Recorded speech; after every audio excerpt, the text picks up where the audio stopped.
Están todos bien, ¿no? Están todos bien. El cóctel estaba rico, ¿no? Bien. Hemos cargado pilas. Lo digo porque vamos a hablar de nutrición. A mí hace muchos años me dijeron que somos lo que comemos. Y últimamente también me han dicho que somos lo que dormimos, que también dormir es algo muy importante en la vida de un ser humano. Pero ahora vamos a tener una mesa cuyo título es Nutrición y Rendimiento Deportivo. ¿Qué debemos saber? Pues todo lo que debemos saber lo sabremos porque tenemos dos excelsos ponentes. Va a estar con nosotros la señora Paula de Francisco Jiménez, que es nutricionista del Club Atlético de Madrid. Desde 2018 ostenta este cargo, tiene una dilatada experiencia a pesar de su juventud profesional como nutricionista para el club y para distintas clínicas. Ha estado en distintos equipos y categorías, tanto masculinas como femeninas, y actualmente la señora de Francisco también colabora como profesora en la Universidad UNIR. Paula de Francisco Jiménez, un aplauso, por favor. Bienvenida. Y la doctora de Francisco va a estar acompañada por alguien que no sé si le conocen.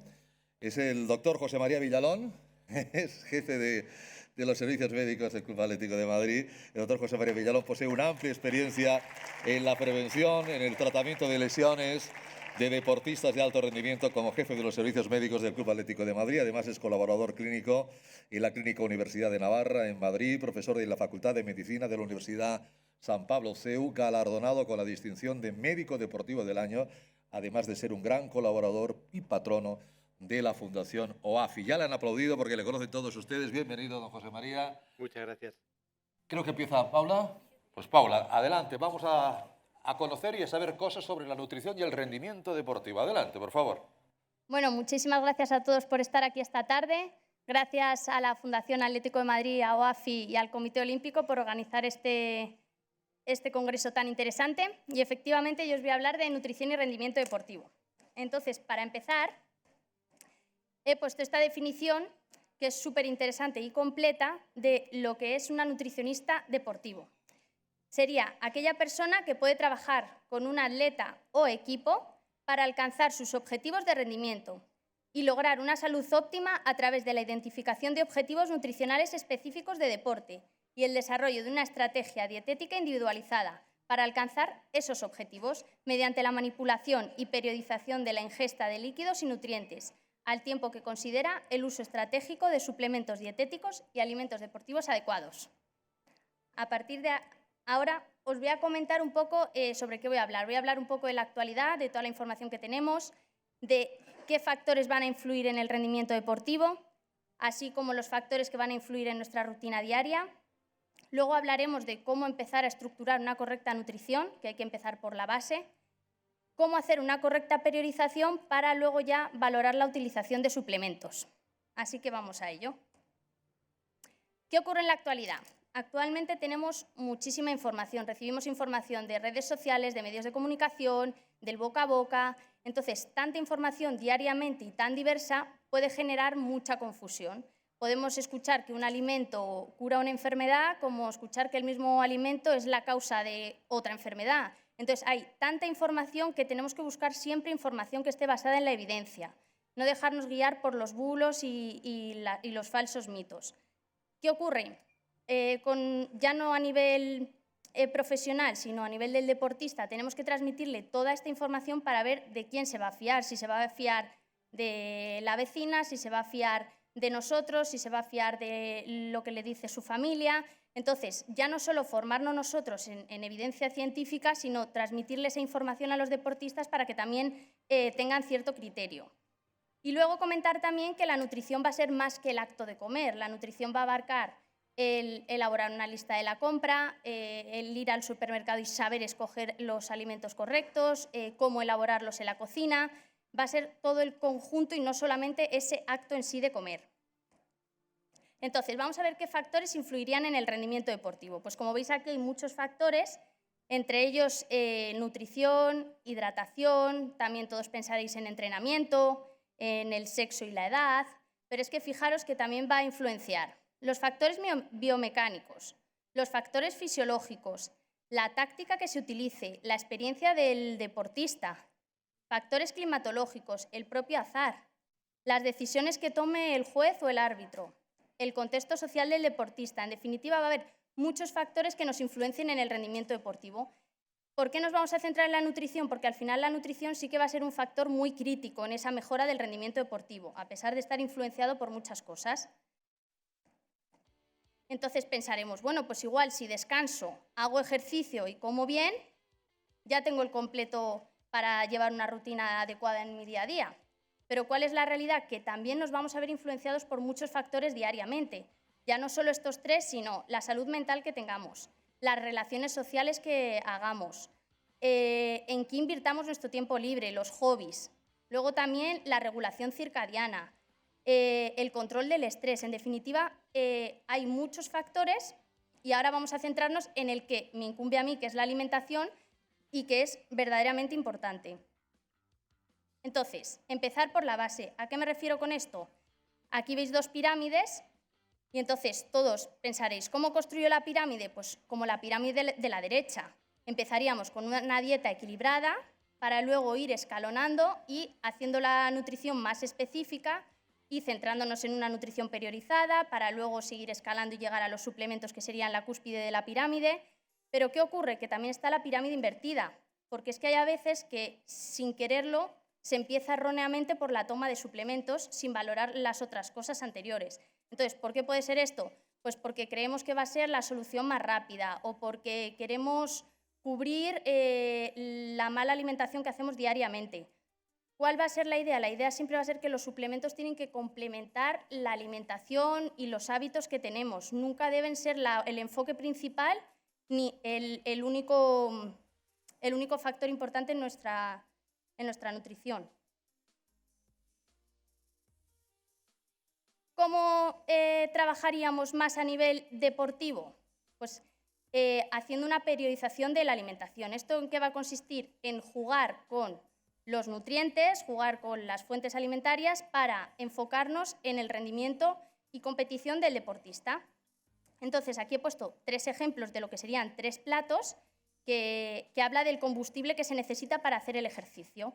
Son 3 ejemplos, que el de la izquierda es un entrenamiento más ligero, luego tendríamos un entrenamiento moderado y, por último, un entrenamiento más intenso. Si os fijáis, va cambiando la proporción de los nutrientes en los diferentes platos. Unos tienen más verdura, otros tienen más carbohidratos.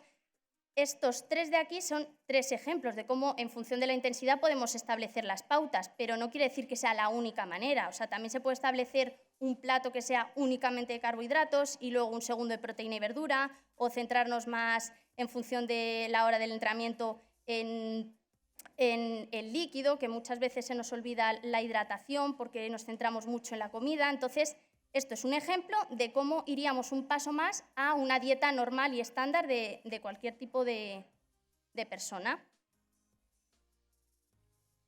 Ahora, ¿cuál es el siguiente punto? Vale, como veis aquí en este estudio, hablan de que la comida es lo primero, pero que no siempre va a ser solo la comida. ¿Qué quiere decir esto? En el estudio comentan que siempre que se pueda vamos a seguir una alimentación a base de alimentos estándar, pero que hay a veces que la suplementación va a ser necesaria. Por ejemplo, tengo aquí unos ejemplos. Con el hierro, si tenemos una deficiencia de hierro, vamos a necesitar suplementarnos con este mineral para revertir la situación. O, por ejemplo, la utilización de geles. Pues si estamos haciendo práctica deportiva, quizás sea más cómodo o más sencillo el consumo de un gel que el consumo de un alimento como tal. Por ejemplo, con el omega 3, pues si nuestro deportista no consume pescado azul, quizá necesitamos darle este tipo de suplemento, o si nuestro deportista no consume productos de origen animal, pues habrá que suplementar con vitamina B12. Luego, en cuanto a la cafeína, pues por ejemplo, ¿qué ocurriría? ¿Cuándo sería necesario? Cuando la cantidad es variable en los alimentos. En un café puedes tener una cantidad de cafeína y en otro otra. Entonces, si estamos suplementando, sabemos perfectamente la cantidad que estamos tomando. O, por ejemplo, la betalanina, que para conseguir la cantidad necesaria tenemos que consumir mucha cantidad de carne roja, pues sería más sencillo hacerlo a través de la suplementación. ¿Cuándo vamos a valorar esta toma de suplementos? Pues lo primero que tenemos que establecer es para qué lo vamos a tomar. Si lo queremos tomar porque nuestro vecino lo toma, si lo queremos tomar para mejorar el rendimiento, para mejorar la composición corporal, porque nos está patrocinando, tenemos que valorar cuál va a ser el objetivo de tomar ese suplemento. Luego hay que valorar siempre qué deporte, la edad del deportista, la composición corporal que tiene, el timing, en qué momento vamos a darle ese suplemento teniendo en cuenta el resto de alimentación, cuál va a ser la dosis óptima. Y aunque es la última línea, la evidencia del suplemento no es la menos importante. También hay que valorar y ver en qué categoría se encuentra el suplemento que vamos a tomar, si está en la categoría A con una alta evidencia científica, si está en la categoría B que todavía está en estudio o si está en la D de sustancias prohibidas. Todos los que no estén en A, B o D, C, o sea, A, B o D, perdón, estarían en la categoría C, que son los que están sin estudiar. ¿Cuál sería un poco la conclusión a la que llegamos? Que en la nutrición y en el rendimiento van a influir muchos factores externos. Y hay que tener claro que, aunque todos somos personas, no somos robots. Entonces, lo que le puede funcionar a una persona, a otra persona puede no funcionarle. Entonces, hay que utilizar esas diferentes estrategias, tanto a nivel nutricional de intervención como a nivel de personalización. Y hacer una correcta periodización cuando estamos hablando de deportistas. No nos vale con una alimentación estándar y general.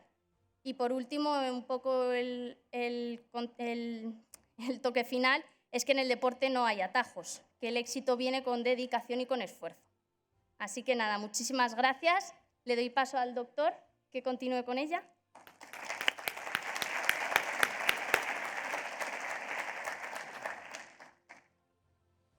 Muchas gracias, Paula. Enhorabuena por la magnífica ponencia.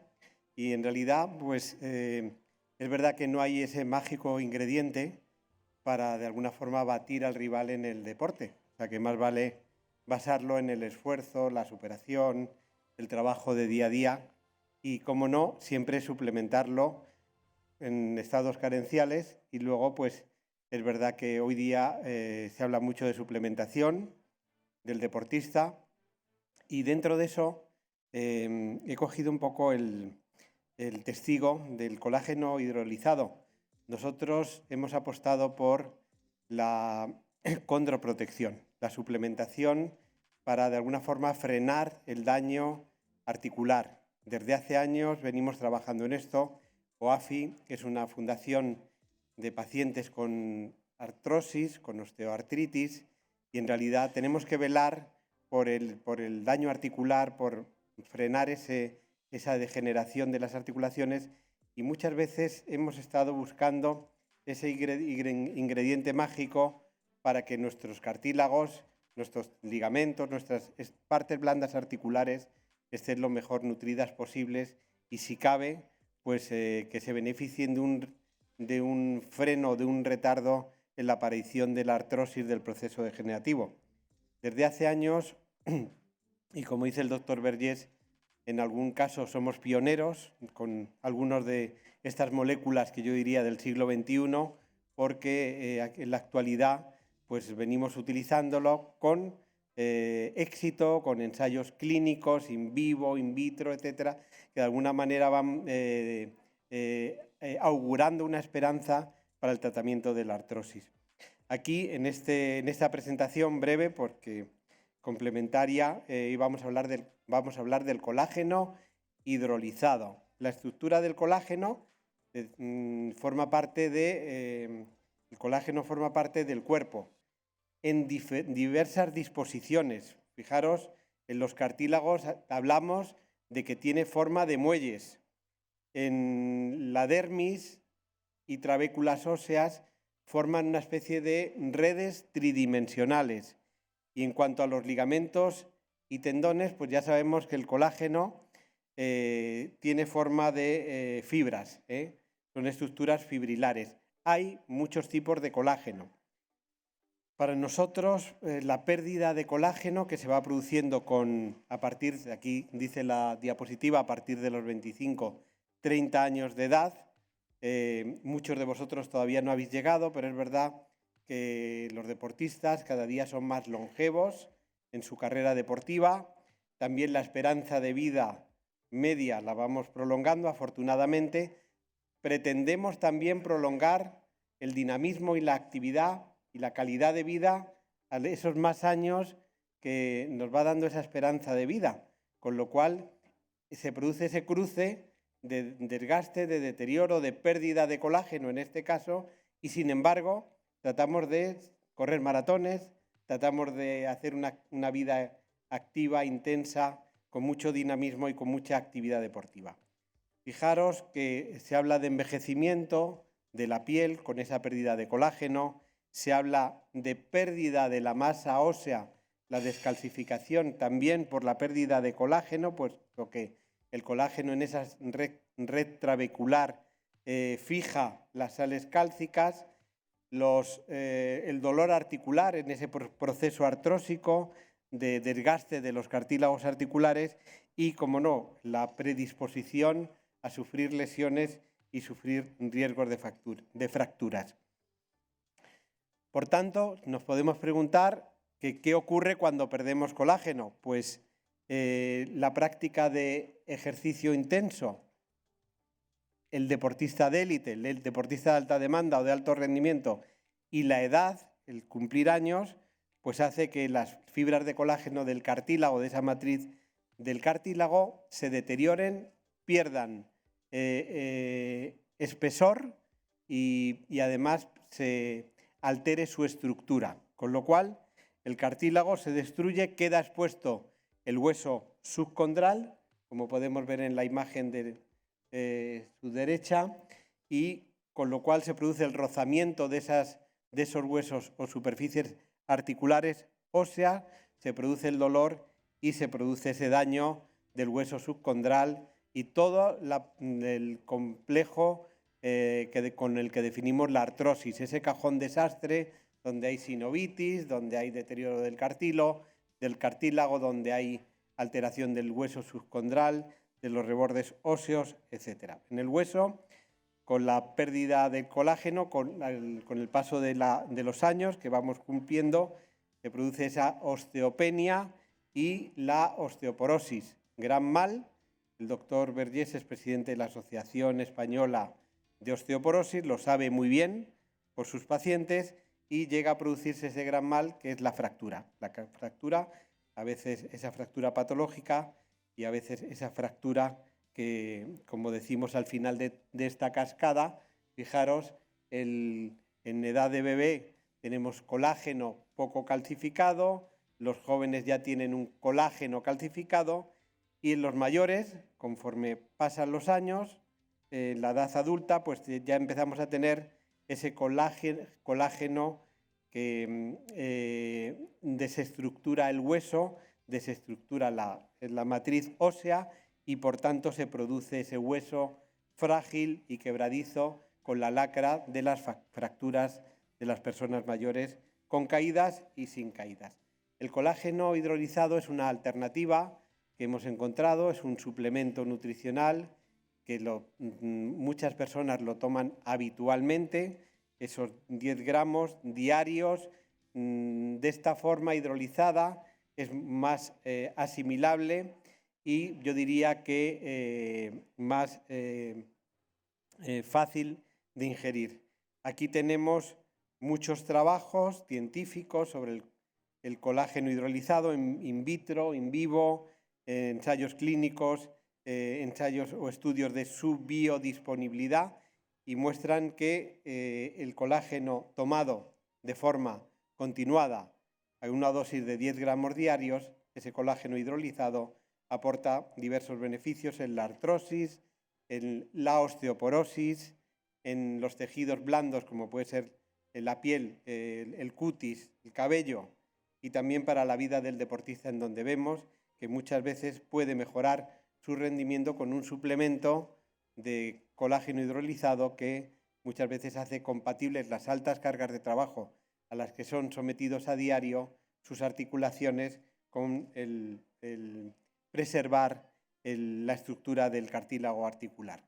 Por tanto, esto redundaría con la suplementación de colágeno hidrolizado en una reducción del desgaste del cartílago, una disminución del dolor articular y de alguna forma vamos enfocando esta suplementación junto con otros condroprotectores para de alguna manera proteger esas articulaciones, proteger el daño o el desgaste que tenemos a lo largo de nuestra vida o con una actividad deportiva de alto nivel que va a conllevar un mayor desgaste.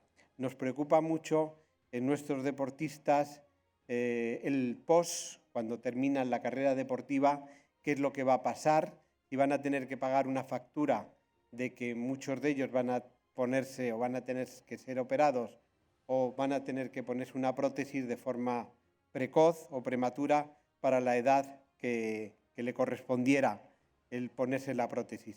Aquí, desde luego, los estudios que nos presenta Colnatur demuestra clínicamente su eficacia en diferentes ensayos clínicos en donde hay una reducción de dolor en aquellos pacientes que se han tratado con colágeno hidrolizado a aquellos que, sin embargo, se han tratado con placebo y cuya reducción del dolor es significativamente diferente, tanto en pacientes con artrosis avanzadas, con pacientes que toman una dosis baja en proteína animal o las dos cosas asociadas. Muchísimas gracias.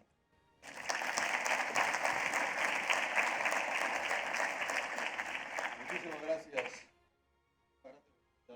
Gracias, Paula. Voy a ponerme aquí, luego me abrís el micrófono que tengo aquí en la corbatita. Si tienen alguna pregunta, tenemos tiempo, ¿eh? Estoy sorprendido de lo bien que vamos de tiempo, pero tengo un par de preguntas aquí tanto para Paula como para José María. Paula, hablábamos lógicamente de la dieta, el deporte. ¿Cómo se trabaja para inculcar a un deportista joven a que tenga buenos hábitos alimentarios? Porque es joven y cree que cualquier cosa puede comer porque lo va a gastar al día siguiente en el entreno. Vale, pues mira, te cuento del Atleti, cómo trabajamos ahí con los más jóvenes. Estás con los juveniles, ¿no? Sí, estoy de juvenil para abajo. También veo a infantiles, cadetes, un poco todas las categorías. ¿De 9, 10 años, 11 años? Sí, de 11 a 19 años más o menos. Y lo que hacemos es, cuando son muy jovencitos, pues ya empezar a comentarles cuáles son los hidratos de carbono, qué funciones van a tener en el cuerpo, para qué sirve la proteína. Les damos charlas a los chicos, les vamos explicando la importancia de la hidratación y entonces, como empiezas con categorías pequeñas, según van creciendo ya es más fácil ir afinando un poco más en todo el tema de alimentación porque ya vienen con una buena base establecida desde pequeños. Y hacemos tanto charlas a los chicos como hablamos con los padres, lo que... Mejor empezar a los 10 años que a los 16, como en todo. En este caso ya cuando llegan a los 16 están perfectamente ya... ¿verdad? Claro, ya tienes todo controlado. Todo controlado. Siempre importante las comidas, previas y post, partidos y entrenos, imagino. ¿Eso lo toman los chicos en el mismo club, en las instalaciones, o se llevan unas dietas personalizadas y lo hacen en su casa? Sí, tienes razón. O sea, la dieta antes, después de partidos, entrenamientos son fundamentales siempre, pero intentamos controlar también el resto de comidas del día para asegurarnos que cubren las necesidades para el rendimiento tan exigente que tienen. Entonces, ahí te podría decir que hay como dos grupos, ¿no? Los chicos que viven en la residencia del club y los chicos que viven en casa. Entonces, los de la residencia al final están mucho más controlados al milímetro porque sabemos perfectamente lo que tienen en el desayuno, en el recreo del colegio, lo que van a comer y luego en casa hacemos el mismo seguimiento, intentamos estar encima, pero es verdad que ahí hay un poco más de aspectos que se nos pueden escapar, pero les tenemos muy controladillos. A Paula se le pondrían los pelos como escarpias si fuera a ver a los chicos que juegan, los infantiles, que juegan a las 8 de la mañana un sábado. No sé, hay padres que habrán tenido que su hijo ha jugado a las 8 de la mañana o a las 9. ¿Qué han tomado? Han ido a jugar al partido con un café con leche, posiblemente, y a lo mejor han dormido poco. O sea, seguramente. Una aberración nutricional y deportiva también, doctor Villalón, ¿no? Sí, yo lo que diría, bueno, felicitar a Paula porque en realidad ella está hablando de equipos ganadores.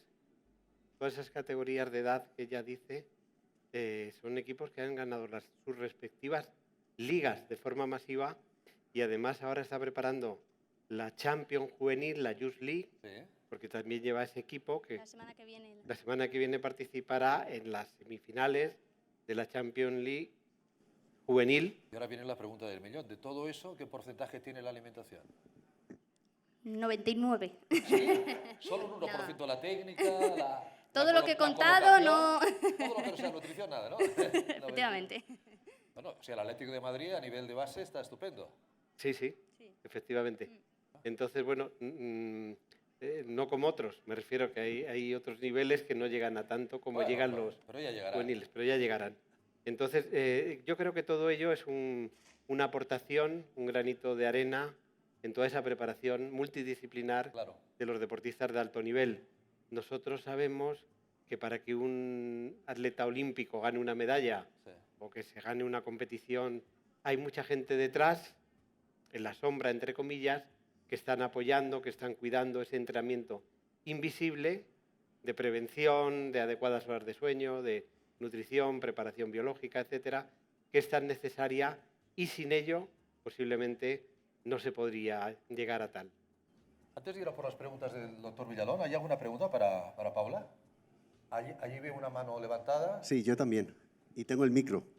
Ay, pero es que no te veo. Oye, Ali. Estás tan cerca. Doctor Vaquero, adelante. Para Paula, ¿no? Sí, Paula. Muy Verás, bien. es que en tu presentación he visto que mencionabas, bueno, no lo has mencionado, pero estaba en la presentación, y es un oligoelemento que me apetecía que me comentaras algo de él, es el hierro, ¿no? El hierro he leído que puede guardar relación en cuanto al desarrollo de masa muscular, y quería saber si nos podías confirmar algo en este sentido, ¿no? Y luego también, tratándose del día que es hoy, ¿no? El Día de la Mujer, si en cuanto a necesidades de hierro, pues puede haber diferencias. Diferencia con respecto a los hombres. Entre hombre y mujer, pero luego también esto, Eso, si por el supuesto. hierro influye para el desarrollo muscular. A ver, al final, para un correcto desarrollo muscular no solamente es un nutriente concreto o un alimento específico, tienes que tener en cuenta todo el resto de cosas de la alimentación, todas las pautas, y no solo la alimentación. Tú puedes suplementar con hierro o suplementar con proteína, que si no haces un ejercicio adecuado con objetivo de ganar esa masa muscular, no se va a producir un crecimiento de la masa muscular. Entonces, no hay es lo que he comentado un poco en la charla, que no hay nada concreto ni ningún milagro de manera individualizada, sino que es el conjunto de todo. También es importantísimo el descanso para tener unas horas de sueño en las que hormonalmente también generes esos beneficios. Y luego, en cuanto a los hombres y las mujeres, evidentemente las mujeres sí que tienen aumentadas las necesidades de hierro por todo el tema del ciclo menstrual. Quiero recordar que Paula también es nutricionista de chicas también, ¿eh? Este año estoy con los chicos, pero también he estado con chicas. Sí. ¿Había una pregunta por ahí? Adelante, por favor. Buenas tardes. Quería preguntarte, Paula, respecto al tema de la cafeína, ¿tú cómo utilizas a día de hoy con los deportistas de alto rendimiento? ¿Cómo empiezas? Perdón, que no te digo bien. Con la cafeína, ¿cómo utilizas tú con tus deportistas de alto rendimiento a día de hoy? Si utilizas mucho y cómo lo utilizas. Gracias. Nada, pues mira, la cafeína, si estás hablando justo de lo que es para mejorar el rendimiento deportivo, se tiene que dar antes de la práctica deportiva para que haya tiempo suficiente para la absorción y que en el momento de la práctica deportiva tú ya tengas esas necesidades. Y la cafeína al final genera, ¿cómo se dice?, adaptación. Entonces, tienes que empezar, si no has tomado nunca cafeína, con que empieces con bajas dosis, luego ya puedes ir aumentando progresivamente. De nada te sirve empezar tomando 200 miligramos, por ejemplo, antes de entrenar o antes de un partido, si antes no habías tomado nunca, ni lo habías usado como ayuda ergogénica. Gracias, Paula. El doctor Villalón nos ha hablado del colágeno hidrolizado. Tuvimos a gente de Colatura en el programa en más de una ocasión y dijeron que el ser humano estaba compuesto por agua, bacterias, la microbiota que hemos hablado antes y colágeno. Y colágeno. Colágeno hidrolizado. Hay jugadores que pueden medicarse o dosificarse con colágeno. ¿Qué piensa usted de eso? Bueno, lo de yo creo que Autocuidado. un deportista de alto nivel normalmente consulta todo lo que puede consumir, ¿eh? O sea que por el tema, entre otras cosas, del dopaje, que no es el caso, porque esto está libre de dopaje, sin problema, pero es verdad que ellos tienen la buena costumbre de consultar todo, cualquier medicamento que se le prescriba de una manera o de otra por cualquier dolencia. Estos son suplementos. En realidad nosotros pensamos que ya desde edades tempranas se podría suplementar con colágeno, o sea, no tiene efectos secundarios. Es verdad que también nos lo va a ir marcando un poco la evolución, pero yo creo que un deportista de alto nivel, de alta demanda y sobre todo de determinadas especialidades en donde hay mayor impacto articular o mayor desgaste, puede estar indicado en ellos sin problema. Y además tienen la ventaja, como decía Paula, que a veces la información te viene de muchos lados. Aquí tienen la ventaja de que tienen al médico al lado, ¿no? Doctor Villalón, ¿puedo o no puedo? Tienen la respuesta en casa. Vamos a una pregunta para el doctor Villalón, pero antes lo acabamos de decir. ¿Doping? No. ¿Colágeno hidrolizado y doping? No. Incluso yo diría en general la familia de los condroprotectores, Sí. esos suplementos o medicamentos también están libres de doping, con lo cual eso nos viene bien en el sentido de que es medicación eficaz y segura. Segura porque no tiene efectos secundarios y luego segura en el mundo del deporte porque no da positivo. Un suplemento nutricional contaminado, que es esa categoría C o que has puesto, eso es un drama, porque si un deportista profesional es sancionado por un suplemento que ha ocurrido, pueden ser 2 años de sanción, con lo cual imaginaros lo que pudiera acontecer que a un jugador le apartan a un profesional 2 años de la práctica deportiva. Es un drama para todos. Es decir, que todos, consultando a un médico, podríamos tomar colágeno hidrolizado. Consultando siempre a un médico o un profesional de la salud. Hay una pregunta para el doctor Villalón. Adelante, por favor. Sí, hola Paula y doctor Villalón. Toda la parte de nutrición, ¿llegáis a discriminar al punto, por ejemplo, de que en el fútbol no es lo mismo un delantero que un defensa? Lo digo porque a nivel de masa muscular, además de fortaleza, uno es más resistencia, el otro es más rapidez. ¿Llegáis a discriminar la alimentación a este punto?